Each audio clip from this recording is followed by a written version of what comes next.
Break out the champagne glasses and motherfucking condoms. Have one on us, alright?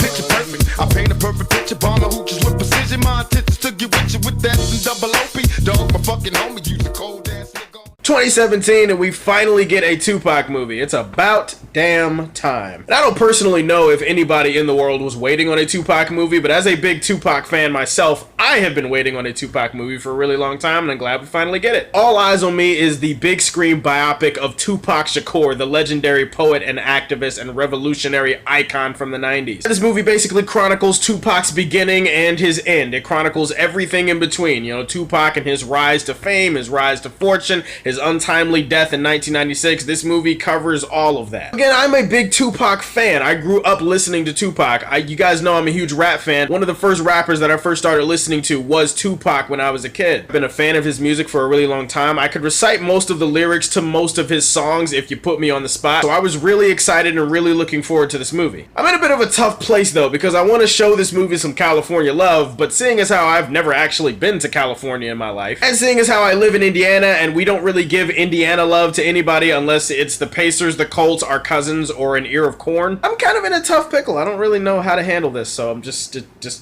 love all around for Tupac.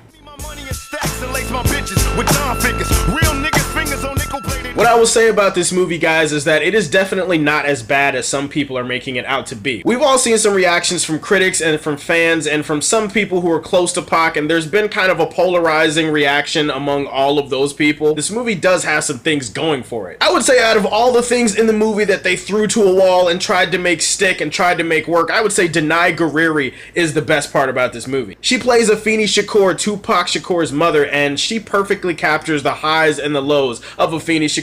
Yeah, her performance at times is very powerful, it's very moving, and you just feel captivated whenever she's on screen. You feel like every time she's in a scene, she enhances that scene, and you feel like you want to see more of her. In fact, the complicated dynamic between Tupac and his mom was captured really well in this movie. That's the one thing that they got really right, and most of that is due to Denai Guerreri and her terrific performance. One thing in a Tupac movie that you have to get right is the music. You have to get the music right, you have to use the right music, you have to use it at the right time. Getting the music in a Tupac movie wrong is kind of like having a double D bra size, but then you only have one titty. I mean, what good is that gonna do anybody? I like the fact that they diversified his music catalog in this movie. They used a lot of his most notable songs, and they used some other songs that maybe not a lot of people are familiar with. It got to a point in my theater where, just like in Straight Outta Compton, there were a lot of fans in the audience singing along the lyrics to the song that we're hearing on the big screen. I thought that was really awesome. From a production value standpoint, a cinematography standpoint, a music standpoint, and a performance standpoint, particularly from Denai Guerreri, most of the movie is competently made. Now, I don't personally know Tupac. I wish to God that I did. I wish to God that I had met Tupac, but I'd be willing to bet, I'd be willing to put a little bit of money on it that if he saw this biopic, he might be as disappointed as I was when I left the theater.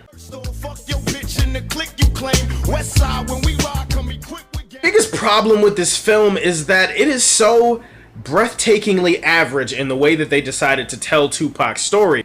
And that's just not good enough. I'm sorry. This is Tupac Shakur. This is literally one of the biggest musical icons of the last century or so. And no, I don't think that's hyperbole to say that. This is a guy that had a huge impact on me as a kid. He had a huge impact on a lot of other people in the black community. He had a huge impact on the world in general. So I don't think it's wrong for me to expect the film to have some of that impact in it. And this movie kind of just glosses over the impact of Tupac. This movie has a very sloppy ass script. It suffers from very sloppy ass direction, and the pacing and the tone are all over the place. A lot of the more important aspects of Tupac's life and his psyche and his complexities as a person are kind of just skipped over or underdeveloped in this movie. In fact, there's a lot of shit in this movie that feels underdeveloped. His relationships with a lot of the other key figures in his life, like Dr. Dre and Snoop Dogg and people like that. His big rivalry with Big. In the movie, it kind of felt like a footnote. There are parts of this movie that feel like, oh, okay, well, they're going for a much more deeper, emotional, maybe even political type of edge movie, and then there are other parts of this movie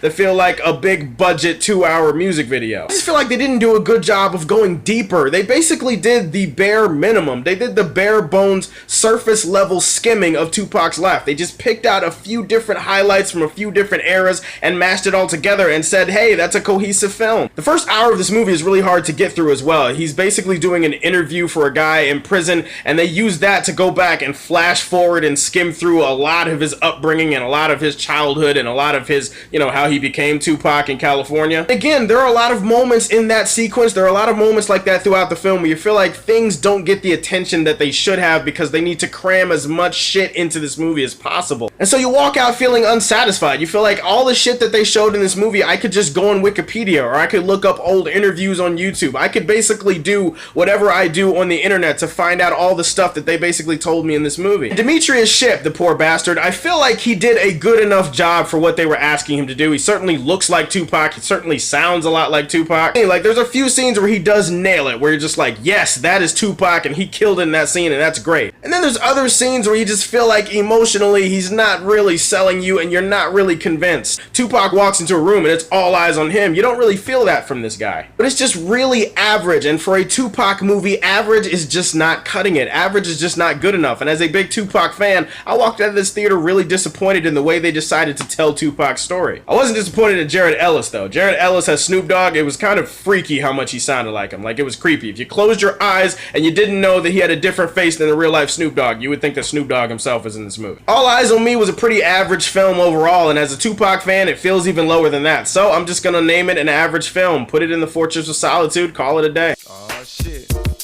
You done fucked up, man. I hope that other Tupac fans really enjoyed this film. I hope they go out and support it, and I hope it makes a lot of money. And what are your favorite Tupac memories in general? Put them down below. Please like and subscribe to the Superfan Show, and as always, if you like what you see, tell me how you feel, and stay tuned to hear more from the Man of Steel. Peace.